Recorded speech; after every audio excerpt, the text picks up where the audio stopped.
Action. Action. Il fait lui aussi partie de la relève, et même plus que ça, puisque mercredi, son film événement va sortir. Il est au cœur de tous les médias en ce moment. Donc c'est intéressant de voir quel est son rapport aux journalistes. Il est passé aussi, lui, de l'autre côté. C'est Guillaume Gallienne qui vient de finir son papier. C'est un papier sur quoi, Guillaume? C'est un papier sur... j'ai oublié le titre de la revue, mais de la rubrique Favila. Favila. Et en fait, c'est un papier d'humeur qui n'a rien à voir avec l'économie.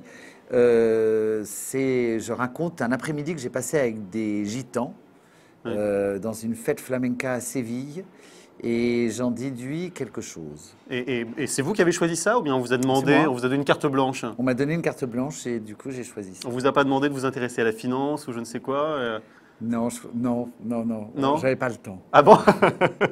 Vous vous intéressez beaucoup à l'actualité, vous lisez beaucoup les journaux, oui. Ou bien vous êtes un de ces peut-être comédiens, artistes, comme c'est un peu hors du monde? Non, je ne suis pas du tout hors du monde. Je lis la presse, mais je lis peu les journaux économiques. Je lis plutôt...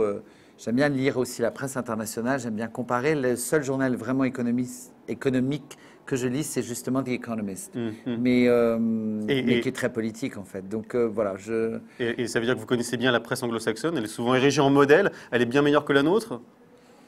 Elle est, disons, elle tente d'être un peu plus objective, et quand elle est subjective, elle l'annonce tellement clairement que... c'est clair pour tout le monde. Oui, c'est clair, et puis c'est même carrément jouissif parfois, parce que vraiment là le journaliste se lâche et il y va, mais vraiment.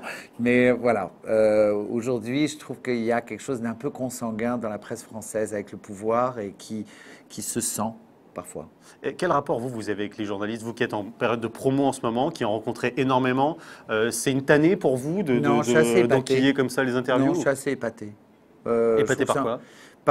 Par leur boulot, leur professionnalisme, leur écoute. Je trouve que c'est très difficile de réussir à avoir de la perspective et en même temps à chaud tout le temps. Voilà, là, je parle des journalistes politiques ou économiques que je rencontre.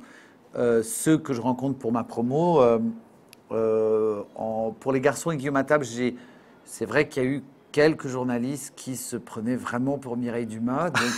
C'est-à-dire vu le sujet du film, qui tout d'un coup, sous prétexte que c'est autobiographique, du coup, vous voulez vraiment me faire une psychanalyse. Donc, au bout d'un moment, je leur disais, je n'ai pas d'argent sur moi, donc cette séance va être très inutile. Donc, abrégeons-la. Vous avez arrêté des interviews en cours déjà, ça vous est arrivé? Non, mais je demandais à ce qu'on change de type de question. Quand au bout de 4 fois, j'entendais « mais votre mère ». Voilà, au bout d'un moment, j'ai dit « écoutez, ça va, j'ai répondu vraiment au maximum à cette question. Passons à autre chose. Est-ce que vous ne voulez pas qu'on parle d'un film, éventuellement voilà. Votre papier, vous l'avez fini il y a quelques instants. Il est en cours de relecture. Oui, parce qu'il est trop long. Ah bah oui, ça c'est toujours le problème. 6 mois de montage, donc c'est bon, je suis habitué à couper. C'est un acte de création de couper aussi. C'est quoi la différence entre écrire un papier, un article comme ça, et écrire un spectacle, puisqu'on rappelle que Les Garçons et Guillaume à table est issu d'un spectacle, ou bien écrire un film, ou bien... c'est assez rare qu'un directeur de théâtre vienne vous voir pendant que vous écrivez en disant c'est trop long, mais on rentre pas à ce point-là dans les cases. Mais bon, là il faut, en même temps c'est un esprit d'équipe, un journal, parce que laisser de la place à l'un veut dire couper l'autre, donc non, il est hors de question que je coupe la rubrique livre, je coupe un peu dans mon texte, voilà. Mais on pourra le voir sur le site en intégral.